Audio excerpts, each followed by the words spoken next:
Meus queridos irmãos e amigos, graça e paz da parte de Deus e do Senhor Jesus Cristo. Quero compartilhar com você neste tempo uma porção da palavra de Deus que está na carta de Paulo aos Filipenses, capítulo 4, versículo 4. Se você tem a sua Bíblia em mãos, abra a sua Bíblia comigo neste momento. Paulo exorta os irmãos da cidade de Filipos da seguinte maneira: alegrai-vos sempre no Senhor. Outra vez digo, alegrai-vos. Uma outra tradução diz, regozijai-vos sempre no Senhor. Outra vez digo, regozijai-vos. Esta exortação não é apenas para os cristãos de Filipos, no ano 60, 62 depois de Cristo. Esta exortação também é para o meu coração e para o seu coração. A grande pergunta aqui é se podemos ter alegria na vida cristã todos os dias da nossa vida diária. É possível ser um cristão alegre? Há aqui um mandamento para experimentarmos alegria, gozo, regozijo em nossa caminhada com o Senhor Jesus.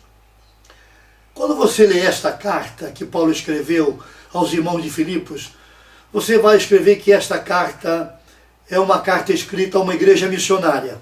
Paulo era um missionário e escreveu esta carta à igreja de Filipos, que estava comprometida com a tarefa da evangelização dos povos que não ouviram o Evangelho.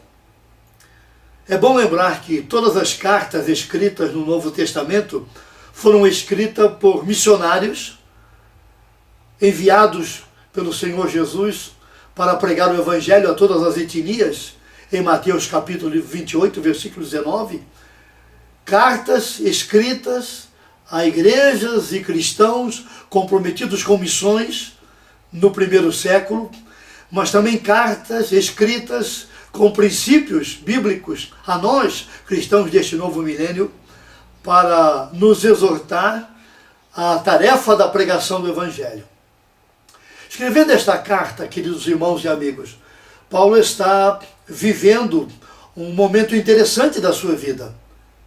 Ele está preso na cidade de Roma, onde ele desejava estar, orou por isso, recebeu do Senhor uma palavra que Deus iria levá-lo a Roma, e Paulo agora está em Roma, porém não está em Roma da forma como ele gostaria que fosse. É interessante porque nesta carta, quando Paulo enfatiza a questão da alegria, nós vamos perceber que a palavra alegria é a palavra-chave desta carta. Existem nesta carta 4 ladrões que podem roubar a sua alegria no dia a dia. Eu quero mencionar estes 4 ladrões, de maneira que você pode ficar vigiando e pode estar atento a estas questões, para que a sua alegria então não seja roubada por essa quadrilha que nos acompanha no dia a dia.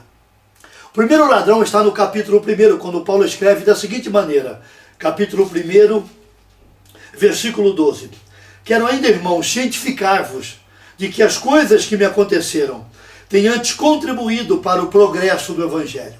Paulo está falando aqui das circunstâncias ao seu redor que não eram favoráveis, eram circunstâncias desagradáveis. Como já mencionei, ele estava preso, por ser um cidadão romano, podia alugar uma casa e ter uma prisão domiciliar. Mas não era desta forma que Paulo desejava estar em Roma. Ele está sempre indo de um lugar ao outro, ao mercado, à beira do rio, às sinagogas, à casa dos irmãos, para pregar o Evangelho, encorajá-los, fortalecê-los, discipular pessoas. Não creio que Paulo planejou ir a Roma e ficar preso por um tempo ali. Porém, nestas circunstâncias é que Deus o coloca, e ele declara que neste momento as circunstâncias estão contribuindo para o progresso do Evangelho. Não está pensando no seu progresso próprio, não está pensando em si mesmo, está pensando em como o Evangelho pode avançar, mesmo que ele está vivendo um momento de limitação.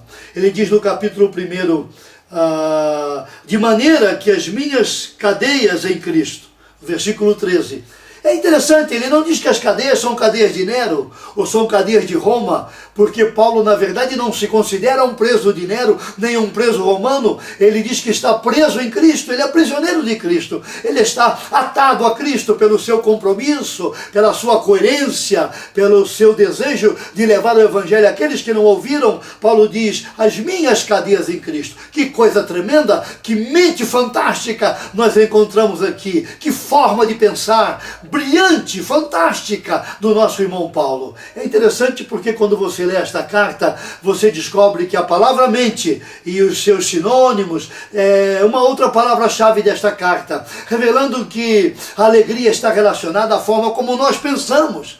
Então, como pensamos, assim nos comportamos. Como pensamos, assim agimos. Como pensamos, assim reagimos às circunstâncias ao nosso redor. Paulo diz, escrevendo aos Coríntios, que nós temos a mente de Cristo. E quando temos a mente de Cristo, e nós desenvolvemos esta forma de pensar, e nos apropriamos pela fé desta mente que nos foi dada, porque ele diz aos Efésios que nós estamos assentados nas regiões celestiais em Cristo Jesus. Então, meus queridos irmãos, nós compreendemos que as circunstâncias, elas estão a nosso favor, elas não estão contra nós. Porém, se não olhamos para as circunstâncias do ponto de vista de Deus, elas vão brincar conosco, elas vão fazer de nós marionetes. Então, o chamado deste capítulo 1 é para que olhemos as circunstâncias do ponto de vista de Deus. E se assim o fizermos, nós vamos experimentar a alegria do Senhor, mesmo estando tristes, mesmo não compreendendo, mesmo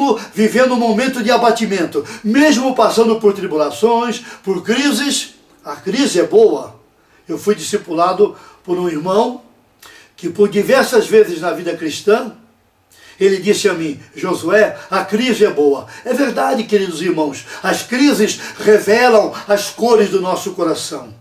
Aquilo que está em nós, o nosso conteúdo, aquilo que temos dentro de nós, do nosso coração enganoso, como diz o profeta Jeremias. Então a crise é boa, é necessária. Na crise crescemos, amadurecemos, mudamos, tomamos posições, revemos a nossa convicção, descobrimos em quem cremos, por quê, para quê e no que cremos. Paulo diz, eu sei em quem tenho Cristo, eu sei em quem tenho crido, e sei que é poderoso para guardar o meu tesouro até o dia final. Qual é a sua crença? Em quem você crê? E por quê? Para quê? Então as circunstâncias são extremamente importantes para o crescimento da vida cristã. É comum encontrarmos hoje alguns cristãos que afirmam, não estou em crise, estou em Cristo. Esta não é uma declaração espiritual. Na verdade, esta é uma declaração imatura, porque estes irmãos estão revelando que um cristão não pode estar em crise. Na verdade, o Evangelho produz crise. Quem está no Evangelho, quem prega o Evangelho, quem ama o Evangelho, quem deseja ver o Evangelho avançar, o verdadeiro Evangelho, não o falso Evangelho pregado por esses palradores da televisão, mas o Evangelho verdadeiro. E quem assim o faz, enfrentará batalhas, enfrentará oposição. Nós teremos um confronto de poderes na medida que pregamos o Evangelho de Cristo. Então pregar o Evangelho é ter crise diária. Pregar o Evangelho é experimentar crise na nossa vida diária. A crise é boa. Olhe para a crise do ponto de vista de Deus e você vai compreender o que o apóstolo Paulo está dizendo aqui. As coisas que me aconteceram têm antes contribuído para o progresso do Evangelho. Deus o abençoe, que o Evangelho cresça através da sua vida e através do seu ministério. Que o Evangelho avance, que o Evangelho chegue até os povos não alcançados. Certamente, isto trará grande alegria para o coração do nosso Senhor. E você será um instrumento útil nas mãos de Deus para abençoar os povos que não ouviram o Evangelho pela primeira vez. Deus o abençoe. Fique firme, não desanime. Amém.